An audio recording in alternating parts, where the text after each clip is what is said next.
Hello बच्चों, हमें उम्मीद है कि आप लोग बिल्कुल ठीक होंगे। तो इससे पहले जो हमने आपको वीडियो 6 में जीव प्रक्रम लाइफ प्रोसेस वाला हमारा जो चैप्टर था वो चल रहा है। तो इसी चैप्टर से रिलेटेड आज हमारा एक नया टॉपिक है फोटोसिंथेसिस, मतलब प्रकाश संश्लेषण। तो प्रकाश संश्लेषण के माध्यम से हम ये भी जानेंगे कि पेड़ पौधों का जो कलर होता है, जो पत्तियां होती है, वो हरे कलर की दिखाई देती है, या फिर आप मान लीजिए आपके पास कोई आम, अमरूद या फिर कोई फल फूल है तो वो उस रंग का क्यों होता है। तो इसी माध्यम से आज हम जानेंगे कि प्रकाश संश्लेषण क्या है। हमने आपको इससे पहले वीडियो में भी बताया था लाइफ प्रोसेस के बारे में, जैव प्रक्रम के बारे में, है ना। तो आपको ये बताया था इसमें जैव प्रक्रम में कि जीवन के अंदर जितनी भी जैविक प्रक्रियाएं चलती है, मतलब शोषण है ना, और श्वसन है हमारा, पोषण है, परिसंचरण है, तो ऐसा ही हमारा एक क्या है, प्रकाश संश्लेषण। बच्चों, इस क्रिया को सभी हरे पेड़ पौधे ही करते हैं, ठीक है। इस क्रिया को कौन करते हैं? केवल हरे पेड़ पौधे ही इसको करते हैं। जिस प्रकार हमें भोज्य पदार्थों की आवश्यकता होती है, उसी प्रकार पेड़ पौधों को भी भोज्य पदार्थ की आवश्यकता होती है। बच्चों, हम जो अपना भोजन प्राप्त करते हैं वो पेड़ पौधों से प्राप्त करते हैं, है ना, पेड़ पौधों से प्राप्त करते हैं। और जो पेड़ पौधे हैं वो किस प्रक्रिया द्वारा अपना भोजन का निर्माण करते होंगे, तो हमें इस प्रकाश संश्लेषण के माध्यम से यही पढ़ना है, ठीक है। यानी कि इसके अंदर एक तो हमारा बच्चों कार्बन डाइऑक्साइड और जल का विशेष महत्व है। कहने का मतलब जो कार्बन डाइऑक्साइड हम बाहर निकालते हैं उसी कार्बन डाइऑक्साइड को पेड़ पौधा ग्रहण करता है और साथ ही साथ जल का भी उपयोग करता है। और बच्चों, सूर्य के प्रकाश की उपस्थिति में, सूर्य के प्रकाश की उपस्थिति में ये एक कार्बोहाइड्रेट का निर्माण करता है, जिसको आप ग्लूकोज भी कह सकते हो। ग्लूकोज का केमिकल फॉर्मूला क्या होगा? C6H12O6। ये हमारा ग्लूकोज हो गया, ठीक है। ग्लूकोज के अतिरिक्त आपने देखा होगा कि जो ऑक्सीजन हम ग्रहण करते हैं वो पेड़ पौधों द्वारा ही निकाली जाती है, तो यहाँ ऑक्सीजन का निकलना भी स्वाभाविक है, ठीक है ना। तो इसके बाद जो है हमारा यहाँ जल भी बनता है, जो रंध्रों द्वारा, जो पेड़ के छोटे छोटे पत्तियों के छिद्र होते हैं उनके माध्यम से जल बाहर निकाल दिया जाता है, ठीक है। ये ऑक्सीजन जिसको हम ग्रहण कर लेते हैं, और हमारे द्वारा निकाली गई जो कार्बन डाइऑक्साइड है उसको पेड़ पौधा ग्रहण करता है और सूर्य के प्रकाश में और पर्णहरित की उपस्थिति में क्या करता है? अपने भोजन का निर्माण करता है, ग्लूकोज का निर्माण करता है, जिसको कार्बोहाइड्रेट कहते हैं, ठीक है। कार्बोहाइड्रेट की चर्चा हम इससे नेक्स्ट टॉपिक पर करेंगे, ठीक है। अगर आपको इक्वेशन कंट्रोल करनी हो, संतुलित करनी हो, तो देखें यहाँ कार्बन के कितने 6 अणु हैं, तो यहाँ क्या लिख लेंगे? कार्बन को संतुलित कर लेंगे, इधर भी आप 6 लिख लोगे, ठीक है। इसके बाद हमारा जो इधर ऑक्सीजन है, ऑक्सीजन के कितने हैं? 6 और 2 ये 8 और एक इधर 9, और हमारे इधर 6 दूनी 12 और एक 13। तो बच्चों, हमें इधर भी समीकरण को क्या करना पड़ेगा? संतुलित करना पड़ेगा। मैंने आपको केमिकल रिएक्शन की पहली यूनिट में समझाया था कि जितने अणु इधर होते हैं, यानी कि जितने भी हमारे अभिकारक होते हैं, उतने ही उत्पाद बनते हैं, है ना। तो हम समीकरण को दोनों ओर से पहले संतुलित करते हैं। जैसे कि आप देख पा रहे हो यहाँ हाइड्रोजन के 12 है और इधर 2, तो कितने हुए? 12 और 2 14, और इधर हाइड्रोजन के कुल 2 हैं। तो सबसे पहले हम समीकरण को संतुलित करते हैं, इसी के माध्यम से इसको हम पूरा करते हैं, है ना। हम यहाँ मान लीजिए आपने 12 लिखा, ठीक है। तो 12 लिखने के बाद हाइड्रोजन के कितने हो जाएंगे? यहाँ 12, 12 दूनी 24। जो संख्या यहाँ पर लिखी होती है, समझ लीजिए इस बात को, जो संख्या हमारे यहाँ लिखी होगी उसकी उधर गुणा होती है, तो यानी कि हाइड्रोजन के कितने हो जाएंगे? 12 दूनी 24 हो जाएंगे। अब आपको हाइड्रोजन इधर भी 24 ही करना होगा, ठीक है। तो हाइड्रोजन के यहाँ कितने हैं? 12, और यदि आप यहाँ 6 लिखते हो, तो 6 दूनी 12, 12 ये और 12 ये, तो हो गया 24। ऐसे ही आप प्रत्येक अणु को भी संतुलित करोगे मान लीजिए कार्बन के इधर कितने हैं, 6 है, तो इधर भी कार्बन के 6 हुए, उधर कार्बन नहीं है। ठीक है, इसके बाद ऑक्सीजन को देख लीजिए, ऑक्सीजन के कितने हैं, 6 दूनी 12 और 12 ये कितने हुए, 24 अणु, यानी कि ऑक्सीजन के कितने अणु है इधर, 24। इधर भी आपको 24 ही चेक करने हैं, 6 ये, क्योंकि ये जो 6 है ये इन दोनों के लिए काम करता है। जो संख्या यहाँ लिखी होती है बच्चों वो अंदर तक काम करती है, ठीक है ना। तो इसके बाद ये जो आपका 6 है ये ओ के लिए भी काम करेगा।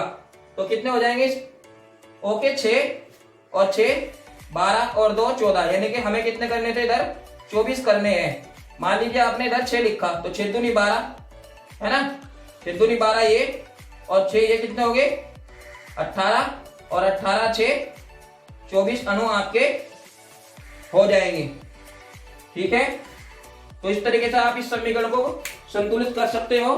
तो प्रकाश संश्लेषण की हमारी डेफिनेशन क्या बनेगी कि सूर्य के प्रकाश की उपस्थिति में सभी पेड़ पौधे, ठीक है, कार्बन डाइऑक्साइड और जल का उपयोग करके अपने भोज्य पदार्थ ग्लूकोज का निर्माण करते हैं। इस क्रिया को प्रकाश संश्लेषण कहते हैं। बहुत आसान डेफिनेशन है। और बच्चों सबसे इंपॉर्टेंट बात यह है कि एग्जाम में अक्सर पूछे जाने वाला क्वेश्चन है, इंपॉर्टेंट क्वेश्चन है, इसको इंपॉर्टेंट मार्क कर लीजिएगा। और इस क्रिया में साथ ही साथ ऑक्सीजन भी निकलती है। ठीक है, इस ऑक्सीजन को हमारे द्वारा ग्रहण कर लिया जाता है। ठीक है, इसके आपके फोटोज आपको प्राप्त हो जाएंगे, डेफिनेशन वहां लिखी हुई है, यहां सिर्फ आप समझ लीजिए। इसके बाद हमारा है प्रकाश संश्लेषण की जो अभिक्रिया है वो क्या क्या होती है। प्रकाश संश्लेषण की क्रिया बच्चों दो तरह की होगी। एक तो होगी हमारी प्रकाशिक अभिक्रिया,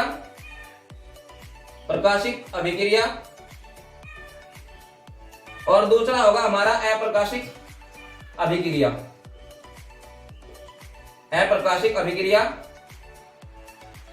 ठीक है, अप्रकाशिक अभिक्रिया। तो जो बच्चों हमारी प्रकाशिक अभिक्रिया होगी, ठीक है, नाम से ही पता चल रहा है प्रकाशिक मतलब प्रकाश का होना जरूरी है ना। यानी कि पेड़ पौधे जो अपने भोज्य पदार्थों का निर्माण करते हैं वो दो कंडीशन में करेंगे। एक तो जब प्रकाश होगा यानी कि सूरज निकला हुआ होगा, और दूसरा जब सूरज नहीं होगा यानी कि रात के समय, है ना। हम क्या करते हैं बच्चों, हम भोजन एक ही बार खा लेते हैं क्योंकि हमारा पेट होता है, ठीक है, और भोजन उसमें रोक लिया जाता है। लेकिन पेड़ पौधों का पेट नहीं होता, इनको भोजन कंटिन्यू बनाना पड़ता है और ये उसी मात्रा में भोजन का निर्माण करते रहते हैं। यानी कि पेड़ पौधों को 24 घंटे निरंतर अपने भोज्य पदार्थों को बनाना पड़ता है। ठीक है, तो सबसे पहले हम यहाँ चर्चा करेंगे, ठीक है, प्रकाशिक अभिक्रिया यानी कि लाइट रिएक्शन है बच्चों। इसको आप हिल रिएक्शन भी कह सकते हो। ठीक है, क्या कह सकते हो आप इसको, हिल रिएक्शन। हिल मीन्स एक साइंटिस्ट थे रॉबर्ट हिल। कौन थे, रॉबर्ट हिल। तो रॉबर्ट हिल ने सबसे पहले प्रकाशिक अभिक्रिया के बारे में वर्णन किया था, तो तभी से इस अभिक्रिया को क्या बोलते हैं, रॉबर्ट हिल या हिल रिएक्शन, हिल अभिक्रिया। एग्जाम में अक्सर 2-3 नंबर का ये अलग से ही टॉपिक आ जाता है कि प्रकाशिक अभिक्रिया पर टिप्पणी लिखिए, या ऐसे आ जाता है प्रकाश संश्लेषण की प्रकाशिक अभिक्रिया से आप क्या समझते हो, समझाओ। तो अब हम इसी टॉपिक पर चर्चा करेंगे कि जो हमारे प्रकाश संश्लेषण की प्रकाशिक अभिक्रिया है वो किस प्रकार संपन्न होती है ना। मान लीजिए बच्चों आपके पास एक गमले में लगा हुआ पौधा है,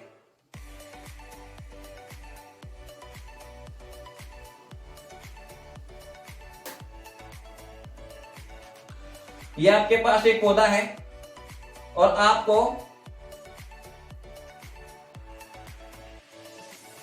फोटोसिंथेसिस का यहां वर्णन करना है।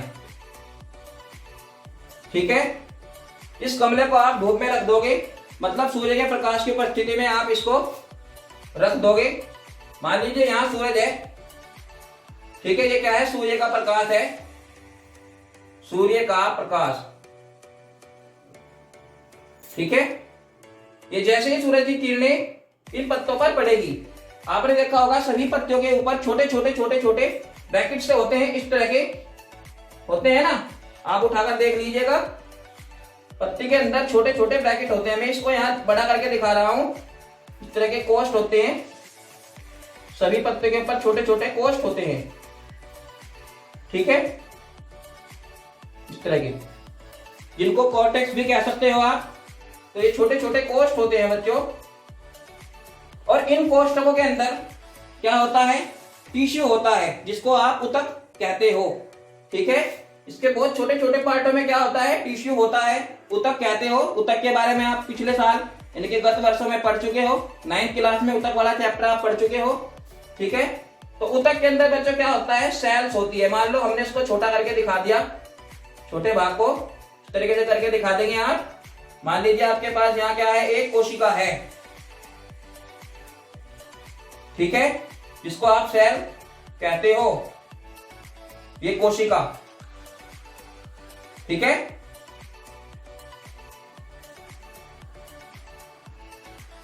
कोशिका के अंदर न्यूक्लियस होता है, और ये क्या है, वेस्कुलस। और बच्चों इस कोशिका के अंदर एक स्टैंडर्ड चीज होती है, क्या होती है, जिसको आप क्लोरोप्लास्ट बोलते हो, ठीक है। क्या बोलते हो उसको, क्लोरोप्लास्ट। माइटोकॉन्ड्रिया है ना, सेंट्रोसोम, दुनिया भर के कोशिका इसके अंदर होंगे, लेकिन हमारा जो मेन है यहाँ वो है बच्चों, ठीक है, क्लोरोप्लास्ट, मतलब हरित लवक। हरित लवक के बारे में हमें यहाँ देखना है बच्चों। जो हमारी कोशिका है और जो पेड़ पौधों की कोशिका है, उनमें बहुत ज्यादा डिफरेंट होता है, ठीक है। क्योंकि जो हमारी कोशिका है वो प्रोटीन की बनी होती है, लेकिन जो पेड़ पौधों की कोशिका होती है, जो पेड़ पौधों की बाहरी परत होती है, वो किसकी बनी होती है, सेलुलोज की। लेकिन हमारा यहाँ सेलुलोज से कोई मतलब नहीं है, क्योंकि आप ये बात पहले ही पढ़ चुके थे, ठीक है। अभी हमारा जो मेन है वो है क्लोरोप्लास्ट, हरित लवक। तो हरित लवक को थोड़ा बड़ा करके देखते हैं यहाँ, ठीक है, ये आपका हरित लवक। बच्चों हरित लवक के अंदर छोटे छोटे सिक्के की तरह संरचना एक दूसरे से जुड़ी हुई होती है, जिसको हम गरेना बोलते हैं, ठीक है।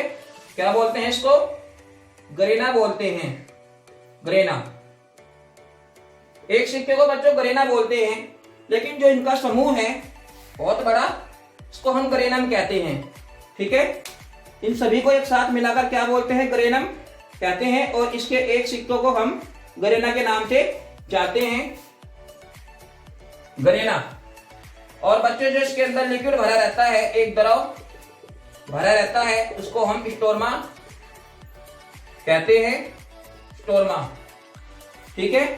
अब इसकी मैकेनिज्म क्या होगी, इसको देखिएगा बच्चों। जब पेड़ पौधा सूर्य के प्रकाश में होता है, तो सूर्य के प्रकाश को ग्रहण करके, ठीक है, पत्तों के अंदर जो सेल्स होती है, जो कोशिका होती है, सबसे छोटी संरचना, उसके अंदर जो आपका हरित लवक होता है, ये प्रकाश उसके द्वारा ग्रहण कर लिया जाता है, ठीक है। और हरित लवक के अंदर, ठीक है, हरित लवक के अंदर और गरेना के अंदर, ये बात नोट करने वाली है, हरित लवक के अंदर और गरेना के अंदर प्रकाशिक अभिक्रिया कंप्लीट होती है। यानी कि जो प्रकाश संश्लेषण की प्रकाशिक अभिक्रिया है वो कहां पर कंप्लीट होती है, वो गरेना के अंदर होती है। एक नंबर का क्वेश्चन ये भी एग्जाम में पूछा जाता है कि प्रकाश संश्लेषण की प्रकाशिक अभिक्रिया हरित लवक के कौन से भाग में संपन्न होती है। तो कौन से भाग में संपन्न होती है, ये गरेना में। आपको कोई भी नहीं देखना, आपको सिर्फ गरेना ही इसमें देखना है, क्योंकि अगर अप्रकाशिक अभिक्रिया हो तो आपका स्टोरमा सही हो जाएगा, लेकिन प्रकाशिक के लिए यानी कि जब सूरज निकला हुआ हो तो आपका गरेना ही करेक्ट आंसर होगा, ठीक है। इसके बाद यहां देखते हैं कि जो गरेना है इसमें कैसे होती है ये अभिक्रिया। बच्चों सबसे पहले हमारा यहाँ क्या होगा, सबसे पहले सूर्य के प्रकाश की उपस्थिति में जो एडीपी है, एडीपी और एटीपी, एडीपी एटीपी क्या होते हैं, ये एडिनोसिन डाइफॉस्फेट और एडिनोसिन ट्राइफॉस्फेट, इनका निर्माण पहले होता है यहाँ। और जैसे सूर्य का प्रकाश पत्ती पर पड़ता है तो जो आपका हरित लवक है, क्लोरोप्लास्ट है, इसके अंदर जो वर्णक है, ठीक है, ये एक्टिव हो जाते हैं, ये सक्रिय हो जाते हैं। और सबसे पहले यहाँ पानी का ऑक्सीकरण होता है बच्चों, यानी कि जो जल है वो अपने आयनों में डिवाइड होता है। ठीक है, मतलब ये जो आपका H है ये H आयन में टूट जाता है और जो OH है दूसरा ये माइनस आयन में टूट जाता है। सबसे पहले यहाँ पर ये स्टेज ठीक है क्लियर होती है। अब आपके देख पा रहे होंगे यहाँ हाइड्रोजन कितने हैं, यहाँ 4 दूनी 8 और इधर 4 और ये 4 हो गए आपके हाइड्रोजन के 4। ऐसे ऑक्सीजन के कितने मोलिकुलर है 4, तो इधर भी आपका कितना आ जाएगा ये 4। तो इस प्रकार हमारी फर्स्ट स्टेज कंप्लीट होती है। नेक्स्ट स्टेज में बच्चों क्या होगा कि जो आपका हाइड्रोजन है, हाइड्रोजन बच्चों NADP से क्रिया करके क्या बना लेता है, NADPH2 बना लेता है। ठीक है, ऐसे ही बच्चों जो आपका OH आयन है ये भी क्रिया करके क्या बनाता है, पानी के साथ संघनन कर लेता है ये। ठीक है, पानी के साथ इसका संघनन हो जाता है और यहाँ ऑक्सीजन बाहर निकल जाती है। इस प्रकार इन क्रियाओं द्वारा प्रकाश संश्लेषण की प्रकाशिक जो विक्रिया है वो कंप्लीट हो जाती है। अब फटाफट से जान लेते हैं कि यहाँ जो है पत्तियों का रंग हरा क्यों होगा। ठीक है, पत्तियों का रंग हरा क्यों हुआ, कैसे पता चला कि आपका जो पत्तियों का रंग है हरा पीला गुलाबी वो कैसे शो होगा। मान लीजिए बच्चों आपके पास एक बात तो क्लियर है कि आप पहले से ये जान चुके होंगे कि एक स्टैंडर्ड चीज विबज्योर होती है। क्या होती है, विबज्योर। बच्चों विबज्योर में क्या होगा कि जो हमारा सूर्य का प्रकाश है ना, वो कितने रंग का होता है, 7 रंगों का वो होता है। ठीक है, violet, indigo, blue, green, yellow, orange, red, कितने रंग का होता है सूर्य का प्रकाश, 7 रंगों से मिलकर बना होता है। इसको आप क्या बोलते हो, श्वेत प्रकाश। आप इसको बोलते हो श्वेत प्रकाश। ठीक है, अब ये जो श्वेत प्रकाश है जब ये पत्ते के ऊपर पड़ता है, ठीक है, जैसे ये पत्ते के ऊपर पड़ेगा तो पत्ते के अंदर से श्वेत प्रकाश कहाँ जाएगा, हरित लवक के अंदर जाएगा। तो बच्चों वहां पर कुछ ऐसा होता है कि जो सभी कलर है आप देख पा रहे होंगे, ये जो सभी कलर है, ठीक है, ये जो आपका बैंगनी है, आसमानी है, नीला है, हरा है, पीला है, ऑरेंज और आपका ये रेड है। तो ये जो आपके 3 कलर है इधर और 3 कलर आपके ये इधर, तो बीच में क्या है आपका ग्रीन कलर है। ठीक है, आप समझ लीजिए कि जैसे ये विबज्योर वाला कलर पत्ते के ऊपर पड़ता है तो ये सारे के सारे कलर जो है हरित लवक के अंदर इकट्ठे कर लिए जाते हैं, हरित लवक द्वारा इनको पचा लिया जाता है। लेकिन जो आपका ग्रीन कलर होता है बच्चों वो हरित लवक द्वारा पचाया नहीं जाता और हरित लवक के बाहर ही यानी कि पत्ते के बाहर ही एक ग्रीन कलर जो है शो होने लगता है और इसी कारण हमारी पत्तियां हरे रंग की दिखाई देती है। कभी कभी बच्चों 2 नंबर का ये भी पेपर में पूछा जाता है कि पेड़ पौधों का रंग हरा क्यों होता है, या आपसे ये भी पूछा जा सकता है कि टमाटर जो है वो पकने के बाद लाल क्यों हो जाता है, उससे पहले वो हरा होता है और पकने के बाद वो लाल क्यों होता है। तो बच्चों सारी की सारी जो इस तरह की घटनाएं हैं वो इसी से ही संबंधित है। ठीक है, मुझे उम्मीद है कि ये आपकी समझ में आ गया होगा। ठीक है,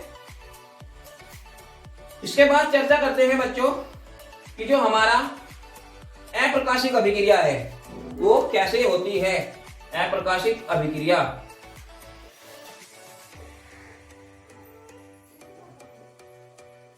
ठीक है, अप्रकाशिक अभिक्रिया को बच्चों क्या बोलते हैं, डार्क रिएक्शन, या फिर आप इसको कह सकते हो केल्विन साइकिल।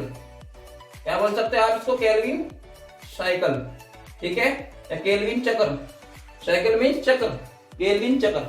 ठीक है बच्चों, ये घटना तब की है जब सूर्य का प्रकाश ना हो, तब पेड़ पौधे अपने भोज्य पदार्थों का निर्माण कैसे करते होंगे, क्योंकि इनके पेट नहीं होते ना, तो ये तो डायरेक्टली ऊर्जा प्राप्त करेंगे, यानी कि इनको जीवित रहने के लिए 24 घंटे ऊर्जा चाहिए, है ना। तो इसीलिए यहाँ प्रकाशिक अभिक्रिया है और एक अप्रकाशिक अभिक्रिया है। तो बच्चों आप जानते होंगे कि रात के समय पेड़ पौधे वही गैस ग्रहण करते हैं जो हम दिन में भी और हम रात को भी ग्रहण करते हैं। ठीक है, तो पेड़ पौधे रात के समय ऑक्सीजन को ही ग्रहण करते हैं और इस प्रकार ये जो केल्विन साइकिल है हमारी कंप्लीट होती है। ठीक है बच्चों, केल्विन साइकिल में क्या होगा, ये जो अभिक्रिया आप देख पा रहे हो यहाँ रात के टाइम घटना होती है, मतलब जब सूर्य का प्रकाश ना हो, तो बच्चों यहाँ कुछ भी नहीं होगा, मतलब जो हरित लवक की ग्रेना है वहां कोई भी विक्रिया नहीं होगी। अभिक्रिया कहाँ संपन्न होगी इस टाइम, स्टोरमा के अंदर।